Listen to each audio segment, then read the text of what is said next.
வாழ்க வளமுடன். தாவத்தினை தொடர்ந்து எண்ணத்தின் எண்ணத்தில் விளைவு என்ற தலைப்பிலே சிறிது நேரம் நம்ம சிந்திக்கலாம். சுவாமிஜியோட கருத்துக்களை.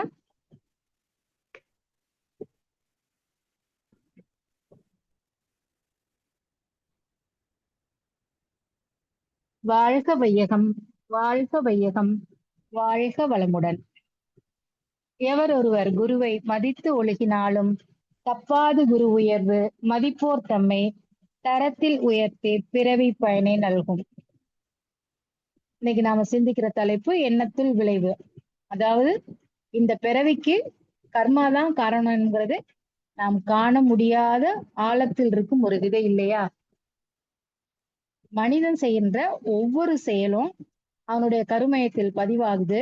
மனிதன் என்ன எழுச்சிக்கும் செயலுக்கும் கருமயத்தில் இருக்கும் பதிவுகள் தான் காரணம். அவ்வப்போது மன அலைச்சலுக்கேற்ப எண்ணங்கள் தோண்டிக்கிட்டே தான் இருக்கும். அவை எல்லாவற்றையும் நல்லதும் இருக்குது, தீயதும் இருக்குது. ஏற்கனவே செய்த செயலை பொறுத்தும் அமையும். தீய செயல்கள் செய்தா கருமையும் கலங்கமாக்கி விடுது இல்லையா? அப்ப எண்ணத்தை எப்பயுமே விழித்து நிலையில வச்சிருக்கவங்க தான் ஞானின்னு சொல்றாங்க. எண்ணம் விழிப்பானால் சொல் விழிப்பாகும், சொல் விழிப்பானால் செயல் விழிப்பாகும், செயல் விழிப்பானால் அகம் விழிப்புணர்வா மாறுமா. அப்ப நாம பேசுவதற்கு முன்னாடி நம்மோட வார்த்தைகள் 3 வாசல்களை கடந்து போகுமா. அறிஞர் ரூமி சொல்றாரு. ஒண்ணு, அது உண்மையா? 2வது, அது தேவையானதா? 3வது, அது அன்பானதா அல்லது கருணையானதான்னு சொல்லி 3 வாசல்களை கடந்து போகுமா. அப்ப இயற்கையோட திருவிடையாளர்கள்ல தோன்றி இயங்கி கொண்டிருக்கும் அனைத்திலும் மறுக்கவோ மாற்றவோ முடியாத நியதியா தான் அது அமைஞ்சிருக்கு. அப்ப அன்பையும் கருணையும் மனிதன் உணர்ந்து தன் வாழ்விலும் சரி செயல்களையும் சரி பின்பற்றி வாழ்வதுதான் இறை வழிபாடு நம்ம எல்லாரும் தெரிஞ்சிருக்கோம். அப்ப ஆருயிர்க்கெல்லாம் அன்பு செய்வதே என்னுடைய வாழ்வின் நோக்கமாக அமைய வேண்டும் சொல்லி இறைவனிடம் சொல்லுகின்ற மனோதிடத்தையும் தெளிவையும் நாம எங்க பாக்குறோம்னா வள்ளலாரிடத்துல பாக்குறோம். அப்ப சிந்தையும் செயலும் சேர்ந்ததுதான் மனிதன் சொல்றோம். சிந்தைக்கு வேண்டியது இறைநிலையை பற்றிய தெளிவு, செயலுக்கு வேண்டியது மனித குலத்தை நோக்கிய அன்பும் கருணையும் தான். அப்ப அதை வலியுறுத்துக்கு தான் வள்ளலார் என்ன பண்றாரு, ஒரு தாரக மந்திரம் கொடுத்திருக்காரு. அருட்பெருஞ்சோதின்னு ஒரு தாரக மந்திரம். அதாவது சிந்தைக்கு வேண்டியது அருட்பெருஞ்சோதி, செயலுக்கு வேண்டியது தனிப்பெரும் கருணை. அப்ப மனிதன் தன்னை அறிஞ்சு இறைநிலை உணரணும். ஒரு குறிப்பிட்ட காலம் அவன் வாழணும். இளம் வயதிலே வாழ்க்கைக்கு ஊறு விளையுமானா வாழ்வின் நோக்கம் நிறைவு பெறாமல் சென்று விடும். அப்படி பல சந்தர்ப்பங்கள்ல வரும் திடீர் விபத்துக்கள் ஒருவன் தன்னை காத்து கொள்வதற்கு நம்மோட மகான் அருட்தந்தை வேதாத்தி மகரிஷி ஒரு பாதுகாப்பு என்ன வளையத்தை நமக்கு கொடுத்திருக்காங்க இல்லையா? அது என்னன்னு தெரியுமா? தியானம் செய்து உயிர் உணர்வு பெற்ற பிறகு அந்த உணர்வில் நிலைத்து உயிரை விரித்து இருக்கும் இடத்தையோ அல்லது உடைமையையோ சுற்றி ஒரு பாதுகாப்பு எண்ண வளையத்தை அமைத்து விட்டால் எங்கும் நிறைந்திருக்கின்ற மகாகாசமான இரையாற்றல் அங்கு அருட்காப்பாக நின்று பாதுகாப்பு அளிக்குது. நம்மை சுற்றி அந்த எண்ண வளையத்தை பாதுகாப்பு வளையமாக நம்ம போட்டுக்கிறோம் இல்லையா? தவத்துக்கு முன்னாடி போடுறோம் இல்லையா? அருட்பேராற்றல் இரவும் பகலும் எல்லா நேரங்களிலும் எல்லா இடங்களிலும் எல்லா தொழில்களிலும் உறுதுணையாகவும் பாதுகாப்பாகவும் வழி நடத்துவதாகவும் அமையுமாக. தவத்துக்கு முன்னாடியும் போடுறோம், நம்ம வீட்டை சுத்தியும் போட்டுக்கிறோம், நம்ம இருக்கிற இடம் எங்க வெளியில கிளம்பும் போது நம்ம போடுறோம் இல்லையா? அப்ப அந்த எண்ணத்தால தானே நம்ம அந்த வளையத்தை போடுறோம். கண்ணை மூடி நம்ம ஒரு நிமிஷம் நினைக்கிறோம், அந்த மனசுக்குள்ளால அந்த எண்ண அலைய பரவ விடுறோம். அது எங்கெல்லாமோ பரவுது. அப்ப இது நமது எண்ணத்தால வீட்டை சுற்றியோ நாம் செல்லும் வாகனத்தை சுற்றியோ போடும்போது நமக்கு ஒரு பாதுகாப்பு கிடைக்குது. அப்ப மனிதன் நல்லவனாக இருக்க வைப்பது அவனுடைய எண்ணங்கள் தான். மனிதனுக்கு எண்ணத்தை கட்டுப்படுத்தும் சக்தி வேண்டும். அதற்கு சித்தம் அடங்கணும். சித்தத்தை நிறுத்தி பழகினாதான் மனிதன் தன்னை அறிய முடியும். அதனால்தான் நம் குரு மகான் அனைத்துக்கும் காரணம் எண்ணம்னு சொல்றாங்க. இன்பம் துன்பம் விருப்பு வெறுப்பு உயர்வு தாழ்வு எண்ணத்தின் நாடகம்னு அவங்க சொல்றாங்க. அப்ப இந்த பிறவிய மகிழ்ச்சியா வாழ்றதுக்கு அடிக்கடி நம்ம என்ன பண்ணணும்? தற்சோதனை செய்து கொண்டு வாழணும். அதற்கு தேவை தூய்மையும் அமைதியும் தான். எதை தற்சோதனை செய்து என்றால் நம் மனதில் உள்ள எண்ணங்களை ஆராய்ச்சி செய்வது. எண்ணத்தை எண்ணத்தால் ஆராயணும் சொல்றாங்க இல்லையா சுவாமிஜி. அப்ப நம்ம மனமானது மேல் மனம், நடுமனம், ஆழ்மனம் என்ற நிலையில் செயல்படுவதற்கேற்ப விளைவுகள் வரும். உடலும் மனமும் இணைகின்ற போது நம் செயல்கள் சிறப்பாக அமையும்.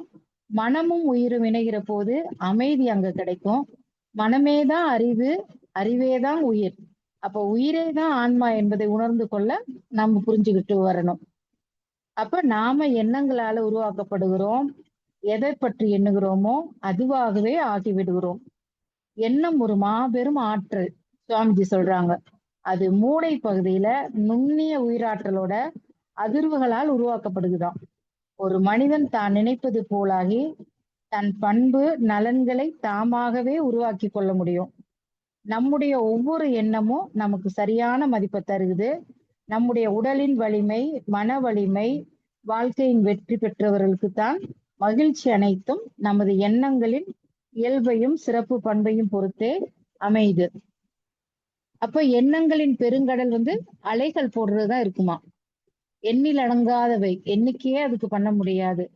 தியான பயிற்சியின் ஆரம்ப காலத்தில் சில எண்ணங்கள் நம்மளுக்கு வந்து போகும் இல்லையா. வேறு சில எண்ணங்களும் நீரோட போல பாய்ந்து வரும். அப்ப சற்று காலத்திற்கு அடக்கி வைக்கப்பட்டிருந்த அந்த பழைய எண்ணங்களை சில காலத்திற்கு பின்பு மறுபடியும் முகம் காட்டும். அது எண்ணங்கள் குறைய குறைய அமைதி அங்க கூடுது. குறைக்கப்படுகின்ற ஒவ்வொரு எண்ணமும் மனதின் வலிமையும் அமைதியையும் கூட்டுது இல்லையா. அப்ப மனிதன் தன்னுள்ள தன்னை தெய்வீகம் என்று உணரும் போதுதான் முழுமையான ஞானம் அவனுக்கு கிடைக்குது. காடு மலைகள் சென்று தவம் இயற்றி ஞானம் கைவர பெற்றுத்தான் துறவு வாழ்க்கை வாழ்ந்தாதான் முக்தி அடை என்றெல்லாம் நம்ம எதுவும் நினைக்க தேவையில்லை. பறந்து விரிந்த இந்த உலகுல கீழ்நோக்கு பார்வையில நின்றுடாம நிர்மலமான மனசால ஆகாயத்தை மேல் நோக்கி கண்டால் அருள் ஞானம் கிடைக்கும். அகத்தில் ஒளியேற்றலாம். நிறைவான மனத்தோடும் தெளிவான சிந்தனைகளோடும் நிதர்சனமா வாழ்ந்தாலே போதும். இப்ப இந்த வாழ்க்கையில இயல்போடு கலந்து பயணித்து வந்தா போதும். அந்த அறமே நமக்கான வரத்தை அளிக்கும். அதாவது தாம் கொண்ட பற்றுக்களை உணர்ந்து அந்த பற்றுகளுக்கு பணிகள் செய்து பற்றற்றானின் வழியில் அறத்தினை பின்பற்றி மனித வாழ்வை நம்ம கடந்து வந்து வரணும். எல்லாவற்றுக்கும் காரண காரியம் உண்டு. எதையும் ஆழ்ந்து புரிந்து கொள்ளும் போதுதான் உணர்வும் பேரறிவும் நம்மிடம் இருந்தாதான் எளிதாக இந்த வாழ்க்கைய கடந்து வர முடியும். அப்ப நம்முள்ளே நம்முடைய ஜீவனோட வாசியோட்டம் நடப்பதனாலதான் நமக்கு நாசியோட்டம் நடக்கிறது. ஆக இந்த ஜீவன்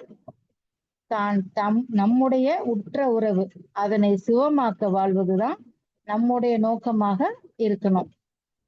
ஆகவே இங்கு எல்லாமே அவன் செயல்தான் என்பது நாம் செய்த முன்வினை கர்மா என்பதை உணரணும். முதல்ல கிடைக்கப்பெற்ற வினைக்கான இந்த வாழ்க்கையில நாம் ஒரு தனித்த ஆன்மாக வந்தோம், அப்படியேதான் செல்ல போகிறோம் என்பதை உணர்ந்து எதையும் ஏற்றுக்கொண்டு வாழ பழகணும். முதல்ல தன் கடமைகளை உணர்ந்து செய்தாலே போதும், கணக்கு வழக்குகள் தீரும்.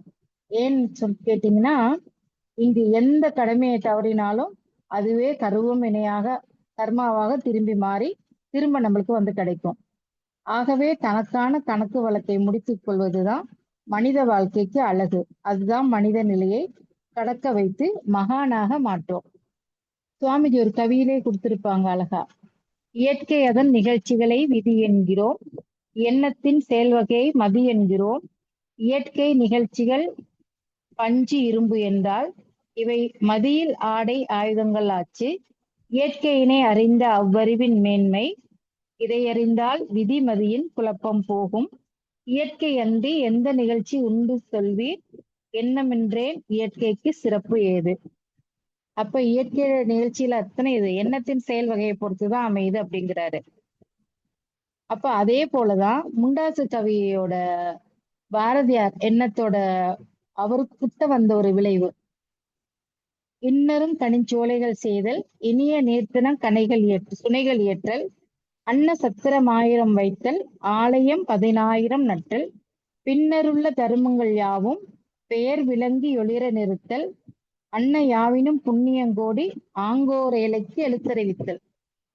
அப்ப எத்தனை சோலை வச்சா என்ன, எத்தனை நீர் சுனைகள் கட்டினா என்ன, அன்னம் 1000 கட்டலாம், ஆலயம் நிறைய கட்டலாம், எல்லாமே நம்ம செய்யறோம். எதுவும் வேணான்னு அவர் சொல்லல. ஆனாலும் என்ன சொல்றாரு, ஆங்கோர் ஏழைக்கு எழுத்தறிவித்தல் வேணும். இப்ப இன்னைக்கு அது நம்மளோட நிஜ வாழ்க்கையில நம்ம பாக்குறோம் இல்லையா? இன்னைக்கு இருக்க சமுதாயம் பரவாயில்ல, ஓரளவுக்கு எல்லாருக்கும் பாமர மக்கள்ல இருந்து எல்லா மக்களுக்கும் அந்த கல்வி அறிவு கிடைக்குது. அப்ப அவரோட எண்ணலைகள் அதுக்கேத்த மாதிரி மகான்களோட நிறைய எண்ணலைகள் தான் இப்படி சமுதாயத்துல பரவி இன்னைக்கு ஊர்கள் தோறும் கல்விச்சாலைகள் வந்தாச்சு இல்லையா? இப்ப நிறைய இன்னைக்கு நம்ம பாக்குறோம். ரொம்ப ஆஹ் பின்தள்ளப்பட்ட கிராமத்துல இருந்தெல்லாம் இன்னைக்கு படிக்க வராங்க. அப்ப அவங்களுக்கெல்லாம் போய் இன்னைக்கு கல்வி சேர்ந்திருக்கு பாருங்க. அவரோட எண்ணலைகள் எவ்வளவு தூரத்துக்கு போயிருக்கு. இப்ப நம்ம மகரிஷிக்கு ஏற்பட்ட மாதிரிதான் அவருக்கும் அப்ப பாரதியாருக்கும் ஆங்கோரலுக்கு எழுத்தறிவித்தல் தான் அவர் சொல்றாரு. ஏன்னா அவர் படிப்புக்கு நிறைய முக்கியத்துவம் கொடுக்குறாரு. அப்ப அந்த மாதிரி இன்னைக்கு அந்த கல்வி இன்னைக்கு நிறைய இடத்துல நம்ம பாக்குறோம். நிறைய சமுதாயத்துல இன்னைக்கு அது கல்வி எல்லாருமே நல்ல கல்வியில வளம் பெற நல்ல வளமா தான் இருக்காங்க. அப்ப நமக்குள் உண்டாகின்ற எண்ணங்கள் எதையும் நாம திட்டமிட்டு செய்யல, அத்தனையும் நம்முடைய வினையால் தான் உண்டாகுது. அதனை நாம உணர்வோட எதிர்கொள்ளும் போதுதான் அதன்படியே பயணப்பட்டு அது தானாக மறைவதற்கு அனுமதி அளிக்கணும். நம்முடைய சுற்றமே வினைதான். அதனோட நெருங்காம அன்புடன் எல்லாம் விட்டு கொடுத்து நேர்மறை எண்ணத்துடன் அறத்தை பின்பற்றி கொண்டு வந்தாலே போதும். அந்த அது கூட நம்ம பயணப்படலாம். அகம் சிறக்க சிறக்க பிரபஞ்சமானது மெய்ப்படும். அதனால் நாம மட்டும் உயரல, இந்த சமூகமே உயரும். எங்கும் தூய்மையான அன்பும் கருணையும் மலரும். நாமும் மனிதரில் ஒரு புனிதராக மாறுவோம். ஆகவே நாம் வாழும் போது நேர்மறை எண்ணத்தையே விதைக்க வேண்டும். அப்ப நான் சொன்ன மாதிரிதான் அது இப்ப பாரதியாரோட எண்ணம் தான். ஒரு ஏழைக்கு கல்வி வேணும்னு கேட்டாரு. ஆனா இன்னைக்கு எல்லாருமே எழுத்தறிவுல கல்வியில எல்லாரும் சிறந்து விளங்குறாங்க. அப்ப அவருக்கு எந்த அளவுக்கு அவருடைய எண்ணாலைகள் இந்த பிரபஞ்சம் முழுக்க பரவி இருக்குன்னு நம்ம நினைச்சு பார்க்கணும். அப்ப அதுல நம்ம அது மாதிரி நம்ம மகான் கொடுத்த எண்ணாலைகள் தான் இன்னைக்கு நம்ம எல்லாருமே ஒரு நல்ல ஒரு பயிற்சியில இருக்கிறோம் இல்லையா? அப்ப தன்னலமின்றி பிறர் நலம் காணும் போது நம்மிடம் பிரபஞ்ச ஆற்றல் அதிகரிக்க ஆரம்பிக்குமா. அந்த ஆற்றலானது நம்முடைய நாவினால் நல்வாக்குரைக்கும் போது சாதாரணமான வாக்கானது பலிதமாகி அருள் வாக்காக அது மாறிடுமா. ஆகவே பிறர் வாழ்வில் நம்மை வெளிச்சம் தருபவராக வாழ வைத்து விடும். இப்ப நம்மளே நம்ம பாக்குறோம் இல்லையா? நிறைய பேர் அவங்க பார்க்க அமைதியா இருப்பாங்க. ஆனா அவங்க ஒரு சொல் சொன்னாலும் அது அப்படியே பழிக்கிற அளவுக்கு இருப்பாங்க. அப்ப அந்த அளவுக்கு அவங்க ஆன்மீகத்திலயோ இந்த மாதிரி நம்ம தவ பயிற்சியில ரொம்ப ஆழ்ந்தவங்களா இருப்பாங்க. ஏன்னா அவங்களோட எண்ணம் சொல் செயல் எல்லாமே ஒரே நேர்கோட்டுல இருக்கும். அவங்களோட கருமையம் அவ்வளவு தூய்மையா இருக்குமா. அப்ப அந்த கருமையம் எந்த அளவுக்கு தூய்மை ஆகுதோ அந்த அளவுக்கு அவங்களோட எண்ணங்கள் சீக்கிரமா பலிதமாக ஆரம்பிக்கும். அப்ப இங்க நாம எதை இழந்தாலும் எண்ணங்கள் மட்டும் இருந்தால் போதும். நாம் இழந்த அனைத்தையும் அடைந்து விடலாம். நம்முடைய எண்ணம் மனம் சொல் செயல் எல்லாம் ஒன்றுபட்டு இருக்கும் போது நாம் எதிர்பார்த்த வகையில் நம்முடைய செயல்களில் பல அதிசயங்கள் நிகழும். இயற்கையோடு இயல்பாக ஒன்றி பயணித்து நற்தொண்டுகள் செய்யும் போது நம்முடைய எண்ணங்களே நம்முடைய வெற்றிக்கு வழிவகுக்கும். அப்ப நிலம் பண்படுத்தப்பட்டாதான் விதைப்பது நடந்தே தீரும் என்பாருன்னு சொல்லி விவேகானந்தர் சொல்றாரு. அப்ப நிலங்களில் தூவப்படும் விதைகள் சில விதைகள் தான் முளைக்குது இல்லையா? சில விதைகள் களைகள் நீக்கப்பட்டு கதிர்களாக மாறி பின்னு பல மடங்கு பயிர்களை தருது. அப்ப திரும்ப அதோட பயன்கள் பல மடங்கா இருக்குது. அப்ப மகான்கள் ஒரு ஸ்பரிசமோ பார்வையோ வார்த்தையோ பக்குவப்பட்ட சாதகரின் ஆன்மாவை முழுமையாக வெளிப்பட செய்யுமா. அதுதான் திருமந்திரத்துல திருமூலர் ஒரு கவி சொல்லுவார் 4 வரியில. விதி வழி அல்லது வேலை உலகம், விதி வழி இன்பம் விருத்தமும் வில்லை, துதி வழி நித்தலும் சோதி பிரானும், பதிவழி காட்டும் பகலவனாமே. கர்ம விதிப்படித்தான் இந்த உலகம் இயங்கி வருது. அது மாற்றத்துக்கு வேற ஒன்றும் கிடையாது. உயிர்கள் பெறும் துன்பமோ இன்பமோ அவரவர்களோட கர்ம விதிப்படிதான் இருக்குமா. அது மாறி இருக்கிறதும் இல்ல. இருந்தாலும் முக்தி அடைய வேண்டும் எண்ணத்துல இறைவனை தினமும் வணங்கி துதித்து வரும்போது உயிர்களுக்கு அவர்களின் கர்ம விதிகளை அகற்ற சூரியன் போல் ஒளியாய் இறைவன் காட்சி கொடுப்பானாம். அந்த கவியில திருமூலர் சொல்றாரு. அப்ப ஆசை நனவாகும் போது ஒரு கனவு என்பது புறமணத்தை தாண்டி அடிமனத்துல அழுத்துது இல்லையா? இப்படி அடிமனசுல ஆழ்ந்து விடும் எண்ணங்கள் தான் உயிர் பெறும் காலம் வரும்போது பூரித்து எழுமா. தடைகளை உடைத்து அதை செயல் வடிவம் பெறும்போதுதான் நாமே வியந்து போகிறோம் இல்லையா? அப்ப அந்த வகையில நம்ம பார்க்கும்போது ஆண்டாள் நாச்சியாரோட எண்ணத்தை நம்ம பார்க்கலாம். அப்ப அவங்க எண்ணத்துல வந்த விளைவு என்னன்னா, இறைவனை திருமணம் செய்வதாக மனசுக்குள்ளே அவங்க கனவு காண்றாங்களாம். ஆண்டாள் நாச்சியார் வந்து எப்படி? மத்தளம் கொட்ட வரிசங்கம் நின்றுத முத்துடை தாமரை நிறை தாழ்ந்த பந்தனத்தில் மைத்துனன் தம்பி மதுசூதனன் வந்து என்னை கைத்தலம் பட்ட கனா கண்டேன் தோழி. அப்ப அவங்களோட எண்ணால எவ்வளவு தூரம் போயிருக்கு, மனசுக்குள்ள ரொம்ப கனவு கண்டிருக்காங்க. இறைவன் வந்து இந்த மாதிரி எல்லாம் வந்து இந்த வத்தலம் கொட்டை எல்லாமே செஞ்சு அந்த முறைப்படி வந்து அவங்கள வந்து கைத்தலம் பட்டு கனா கண்டேன் தோழி, அவங்க தோழி கிட்ட சொல்றாங்களாம், இந்த மாதிரி நான் கனவு கண்டேன், எனக்கு வந்து மனசுல இப்படி கனவு வந்துச்சு. அப்ப அந்த திருமண சடங்கையெல்லாம் அவங்க கனவுலயே கண்டுபிடிச்சிருக்காங்க இல்லையா?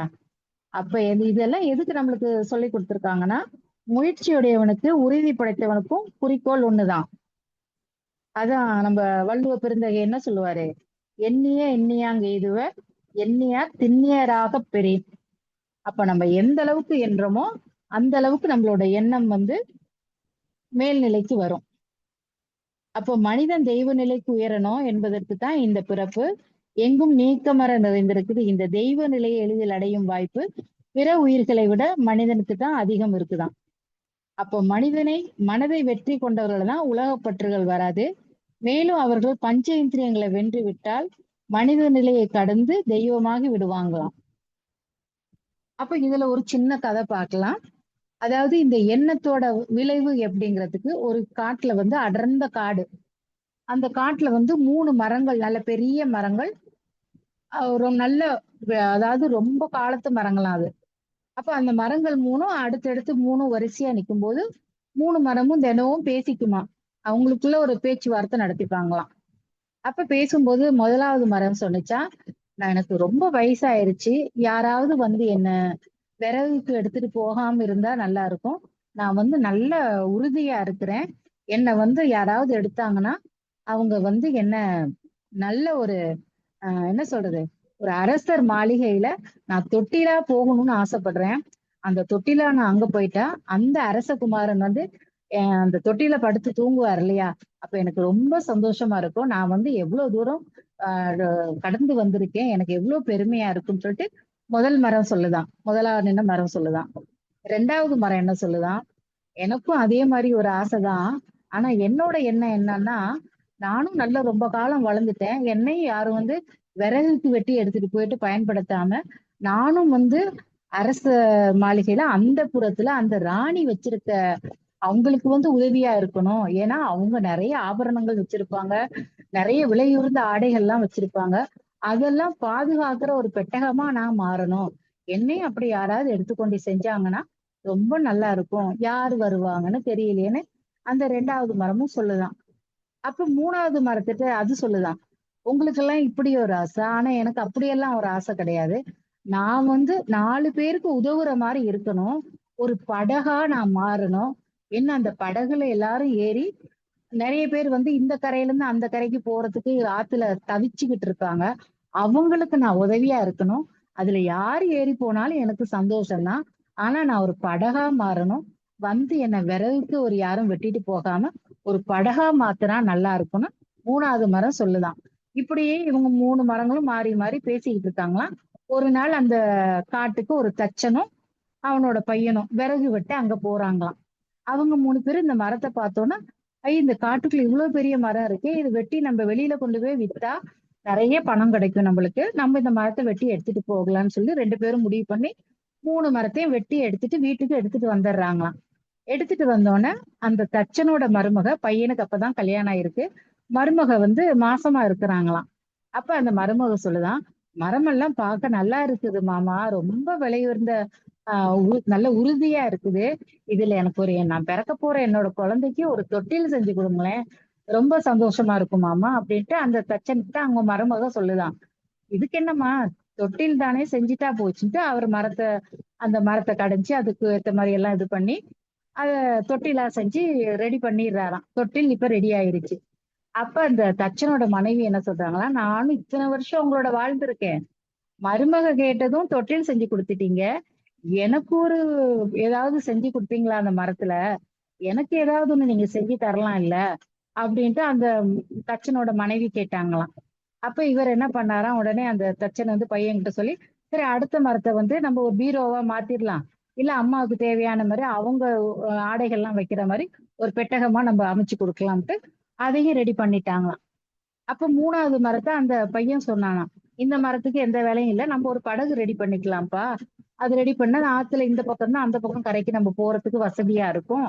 அது ரெடி பண்ணிரலாம் அப்படின்ட்டு 3வது மரத்த படகாவும் அவங்க ரெடி பண்ணிட்டாங்களாம். இப்ப இந்த 3 மரங்களுக்கும் சந்தோஷமா. அவங்க போட்ட எண்ணம் செயலுக்கு வந்துருச்சு அப்படின்ட்டு 3 மரத்துக்கும் சந்தோஷமா. இப்படி இருக்கும்போது இப்ப 3ம் செஞ்சுட்டாங்க. இது ஒரு நல்ல நாள் பார்த்து நம்ம ஒரு பூஜை போட்டு இத ஆரம்பிக்கலாம். தொட்டில்ல மருமகளுக்கு குழந்தை பிறந்ததுக்கு அப்புறம் தொட்டில குழந்தைய போடலாம். அந்த பெட்டகத்துல அவங்களோட அந்த தச்சனோட மனைவி ஆடை ஆபரணங்கள் அதுல வைக்கலாம். படகு நம்ம நல்ல நாள் பார்த்து ஓட்டலாம் அப்படின்ட்டு 3 பேரும் 3ஐயும் முடிவு பண்ணி எடுத்து இவங்க வச்சுட்டு படுத்து தூங்கிட்டாங்களாம். ஒரு நாள் நைட்டு நல்ல மழையா அடிச்சு ஊத்துதான் மழை, வெளியில போகவே முடியலையா. அப்ப அந்த மழை நேரம் பார்த்து அந்த தச்சனோட வீட்டை வந்து யாரோ தட தட தடன்னு தட்டுற சத்தம் கேட்டுச்சான். அப்ப தட்டவும் இந்த நேரத்துல நட்ட நடுநிசையில யார் வந்து நம்ம வீட்டை தட்டுவா அப்படின்ட்டு மொத்த குடும்பமும் எழுந்துட்டாங்களாம். எழுந்து தச்சனோட மனைவி பையன் எல்லாரும் போய் பார்த்தாங்களாம். பார்த்தா அந்த ஊர் ராஜா வந்து நிக்கிறாராம். தன்னோட மனைவியை கூட்டிக்கிட்டு ஒரு 4-5 பேரோட அவரோட சேனைகளோட வந்து நிக்கிறாராம். கையில ஒரு குழந்தையா ராணி கையில. அப்ப அந்த ராஜா சொல்றாராம், என்ன வந்து அந்நிய நாட்டுக்காரன் என்ன தாக்குறதுக்கு திரட்டி வாரான். எனக்கு தப்புறதுக்கு வழி தெரியல. நான் வந்து இந்த ஊரை விட்டு தப்பி ஓட போறேன். ஆனா என்னோட மனைவியும் குழந்தையும் என்னால கூட்டிட்டு போக முடியாது. நீங்க அவங்க 2 பேரையும் வந்து பாதுகாப்பா வச்சிருங்க. இது கொஞ்சம் ஒரு மூட்டையும் கொடுத்துட்டானா, இதுல தேவையான அவளுக்கு ஆபரணங்கள்லாம் இருக்குது. இதெல்லாம் நீங்க வச்சு அவளை வச்சுக்கிறங்க.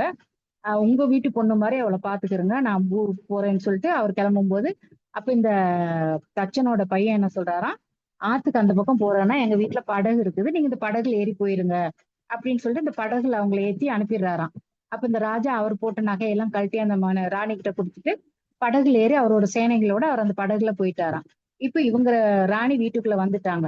இப்ப இந்த குழந்தைய என்ன பண்ணாங்க, அந்த தொட்டில போட்டு சரி சின்ன கை குழந்தையா இருக்கே, சரி நம்மளுக்கு குழந்தை பிறக்கதான் ஒண்ணு நாள் இருக்குது இல்ல, இந்த குழந்தை அந்த தொட்டியில தூங்கட்டும் அப்படின்ட்டு அந்த ராணியோட குழந்தைய அந்த தொட்டியில அதுக்கு ஏத்த மாதிரி மெத்தையெல்லாம் விரிச்சு அந்த தொட்டியில அந்த குழந்தைய தூங்க வச்சிடுறாங்களாம். இப்ப ராணி கொண்டு வந்த நகை அந்த ஆடையெல்லாம் இருக்குது இல்லையா, அந்த மூட்டை இதை வைக்கிறதுக்கு இடம் இல்ல. இப்ப இந்த புதுசா ஒரு பெட்டகம் செஞ்சாங்க இல்லையா, அந்த தச்சனும் அவர் பையனும் செஞ்சாங்க இல்லையா, அதுல வச்சுட்டாங்களாம். இதுல எல்லாமே ராணியோட ஆபரணங்கள் அந்த ஆடைகள் எல்லாம் அதுல வச்சுட்டாங்களாம். வச்சுட்டு அவங்க பாட்டுல அவங்க இருந்துட்டாங்களாம். அப்ப இது மூணு அப்ப இந்த மரங்கள் 3 நினைச்சது 3 வேலையும் அங்க நடந்துருச்சு. இப்ப ராஜா அந்த பக்கம் போயிட்டாரு. அந்த ராணியோட குழந்தையும் அந்த தொட்டில தூங்குது. ராணி கூட பொருள் எல்லாம் இருக்கு. இப்ப இந்த 3 மரங்களும் போட்ட எண்ணம் தானே. இப்ப இந்த மரம் வந்து யார்கிட்டயாவது சொன்னுச்சா, நான் வந்து இந்த மாதிரி நினைச்சேன் வச்சேன் அப்படிங்கறது யாருக்கிட்டயுமே சொல்ல. இப்ப இந்த மரத்தோட எண்ண அலைகளே பிரபஞ்சத்துல போய் மோதி அது செயலுக்கு எப்படி வந்திருக்கு பாத்தீங்க இல்லையா. அதுதான் இந்த கதை வந்து நம்மளுக்கு சொல்ற ஒரு விஷயம். அப்ப இந்த மரத்துக்கே அந்த எண்ண அலைகள் அவ்வளவு தூரம் போச்சுன்னா, அப்ப நம்மள போட மனிதனுக்கு 6 படித்த மனிதனுக்கு அது எவ்வளவு தூரம் அந்த எண்ண அலைகள் போகும். அப்ப அந்த மாதிரிதான் நம்மளுக்கு வந்து நம்ம மகானுக்கும் ஒரு எண்ண அலைகள். அவருக்கு முன்னாடி வாழ்ந்த நம்ம விவேகானந்தருக்கு தோன்ற எண்ண அலைகள் தான். அதான் வள்ளுவ பெருந்தகை சொல்லுவார் இல்லையா, தோன்றி புகழுடன் தோன்றுக அகுதிலார் தோன்றாமை மிக நன்றின்னு. அதாவது ஊர்கள் தோறும் அறிவுக்கு கோயில் வரும், அங்க இளைய சமுதாயம் வளம் பெறும்னு விவேகானந்தர் சொல்லிட்டு போனாரு. ஒரு மகான் வருவாரு, அவர் மூலமா இங்க அறிவுக்கு ஒரு திருக்கோயில் வரும்னு அவர் சொன்னாரு. அறிவுக்கு கோயில் வரும்னு அவர் சொல்லிட்டு போனாரு. ஊர்கள் தோறும் இருக்கும், இளைய சமுதாயம் வளம் பெறும்னு சொன்னாரு. ஆனா அதை செயலுக்கு யார் கொண்டு வந்தாரு, நம்மளோட குரு பிரான் தான்.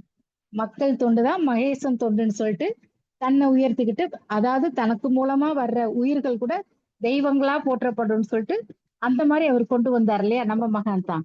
அப்ப அந்த வகையில பார்க்கும்போது நம்ம மகான் ஒரு கவிதை கொடுத்திருப்பாரு இந்த ஞான களஞ்சியத்துல, இறைவா நற்கர்ம யோகம் உலக சமுதாயம் என்ற எண்ணமதை என் உள்ளத்தே எழுப்பிவிட்டாய் அறிவேன், உறைவாய் என் உளத்தறிவாய் உனக்கு என்னை தந்தேன். ஒரு சிறிய தொண்டனாக என்னை உலகுக்கு ஆக்கு, முறையாக தலைவர்களை அறிஞர்களை இணைத்து முழு அளவில் மனிதகுலம் உணர்ந்து ஏற்கச் செய்வாய். மறைவாக மாந்தருள்ளே அறிவாக உளனி மண்ணுலகில் மக்களிடம் பரவ விடல் வேண்டும்.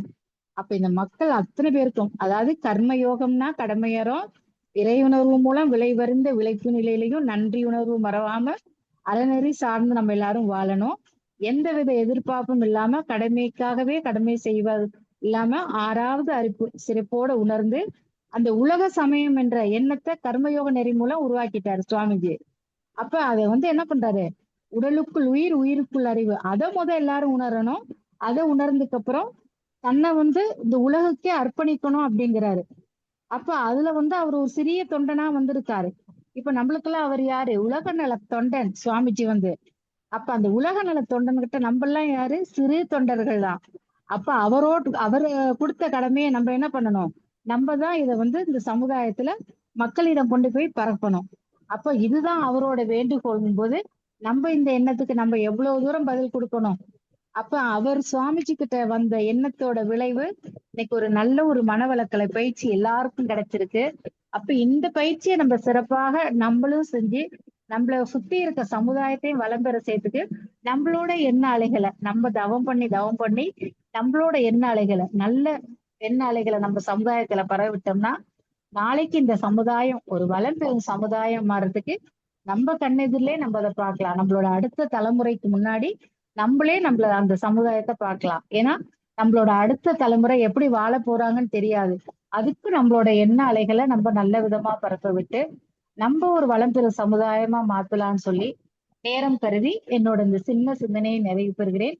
வாய்ப்பளித்த அத்தனை உள்ளங்களுக்கும், இதை செவிமடுத்த இருபால் மெய்யன்பர்களுக்கும் அருட்பேராற்றல் கருணையினால் உடல் நலம், நீல ஆயுள், நிறை செல்வம், உயர்ப்புகள், மெய்ஞானம் ஓங்கி வாழ்க வளமுடன் என்று வாழ்த்தி நிறைவு செய்கின்றேன். நிறைவாக இருந்தால் அத்தனையும் குருமகானுக்கே சர்ப்பணம் சமர்ப்பணம், குறையேதும் இருந்தால் அடியேன் ஏற்றுக்கொள்கிறேன் என்று சொல்லி நிறைவு செய்கிறேன். வாழ்க வளமுடன், வாழ்க வளமுடன், வாழ்க வளமுடன். வாழ்க வளமுடன் அம்மா, மிக சிறப்பு. எண்ணத்துள் விளைவு, பிறவிக்கு காரணம் கர்ம, கர்மய பதிவுகள், நல்ல எண்ணங்கள், விழிப்பு நிலை, அறிஞர்களின் கருத்துக்கள், 3 வாசல்களை கடத்தல், வள்ளல் பெருமானுடைய தாரக மந்திரமான அருட்பெருஞ்சோதி தனிப்பெருங்கருணை கொடுத்து நீங்க விளக்கம். நம் குருமகான் கொடுத்திருக்கிற அருட்காப்பு, அது எண்ணத்தால் எந்த அளவுக்கு நமக்கு பாதுகாப்பு கொடுக்குங்கிறது. அது மட்டும் இல்லாம எண்ணத்தால் தான் ஆராயணும்னு நம்ம குரு சொன்னது கொடுத்த நீங்க விளக்கங்கள், காந்திஜியினுடைய சொற்கள். அது மட்டும் இல்ல, அதுல உள்ள ஹைலைட் என்னன்னா, அதுக்கு பின்னாடி சொன்னது வாசி ஓட்டம் நாசி ஓட்டம் ரொம்ப ரொம்ப நல்லா இருந்துச்சு. பாரதியுடைய கவிகள் அகம் சிறக்கணும் அப்படிங்கிறது தான் இன்னைக்கு உள்ள ஒரு தத்துவம். அதுக்கு நல்ல எண்ண அலைகள் வேணும் அப்படிங்கிறது சுவாமி விவேகானந்தருடைய கருத்துக்கள், திருமந்திரம் சொன்னது, ஆண்டாள்நாச்சனுடைய அவங்க வாயிலிருந்து உதிர்த்த வாய்மொழிகள், மொத்தத்திலே என்னென்ன திருவள்ளுவருடைய திருக்குறள், இந்த கடைசியில ஒரு கதைகள், மரங்கள் பேசிக்கொண்ட கதைகள் எண்ணங்கள் எந்த அளவுக்கு நிறைவேறிச்சு அப்படிங்கிறது தான் இன்னைக்கு உள்ள ஒரு மிகப்பெரிய ஒரு ஹைலைட். ரொம்ப சிறப்புமா. வாழ்க வளமுடன். வாழ்த்துக்கள், மிக்க நன்றிகள். வாழ்க வளமுடன். வாழ்க வளமுடன். வாழ்க வளமுடன். சான்றோர் பெருமக்களே, இப்பொழுது நமக்கு ஒரு ஆற்றல் மிக்க பஞ்சாயத்து விதவத்தினை வழிநடத்தியும் எண்ணத்துள் விளைவு என்ற தலைப்பிலே மிக சிறப்பான சிந்தனை முறை வழங்கிய நமது அன்பிற்கினிய பேராசிரியர் அருள்நிதி ராஜேஸ்வரி அம்மா அவர்களை நாம் அனைவரும் துரிய நிலையிலிருந்து வாழ்த்து மகிழ்வோம். துரியம். நமது பேராசிரியர் அருள்நிதி ராஜேஸ்வரி குமார் அம்மா அவர்களும் அவரது அன்பு குடும்பமும் அருட்பேராற்றல் கருணையினால் உடல் நலம், நீளாயுள், நிறை செல்வம், உயர்ப்புகள், மெஞ்ஞானம் ஓங்கி வாழ்க வளமுடன், வாழ்க வளமுடன், வாழ்க வளமுடன். இன்றைய நிகழ்வில் கலந்து கொண்ட அன்பர்கள், பின்புலத்தில் இருந்து தொண்டாற்றும் அன்புள்ளங்கள் மற்றும் வழிநடத்தும் ஆசிரியர்கள் அனைவரும் அவரது அன்பு குடும்பங்களும் அருட்பேராற்றல் கருணையினால் உடல் நலம், நீளாயுள், நிறை செல்வம், உயர்ப்புகள், மெஞ்ஞானம் ஓங்கி வாழ்க வளமுடன், வாழ்க வளமுடன், வாழ்க வளமுடன். இன்றைய நிகழ்ச்சியின் இந்த காலை நிகழ்ச்சியின் நிறைவு பகுதியாக உலகமெல்லாம் பருவமழை பொழியட்டுங்கிற ஆரம்பிக்கக்கூடிய நம்முடைய உலக நல வாழ்த்தை பாடி நிறைவு செய்வோம். உலகமெல்லாம் பருவமழை ஒத்தபடி பெய்யட்டும், உழவரெல்லாம் தானியத்தை ஒப்புடனே பெருக்கட்டும், பல தொழில்கள் புரிகின்ற பாட்டாளி உயரட்டும், பகுத்துணர்வில் தொகுத்துணர்வு பண்பாட்டை உயர்த்தட்டும், கலகங்கள் போட்டி பகை கடந்து ஆட்சி நடக்கட்டும், கல்லாமை கடன் வறுமை களங்கங்கள் மறையட்டும், நல வாழ்வை அளிக்குமை ஞான ஒளி வீசட்டும், நம் கடமை அறவாழ்வின் நாட்டத்தே சிறக்கட்டும். நம் கடமை அறவாழ்வின் நாட்டத்தே சிறக்கட்டும்.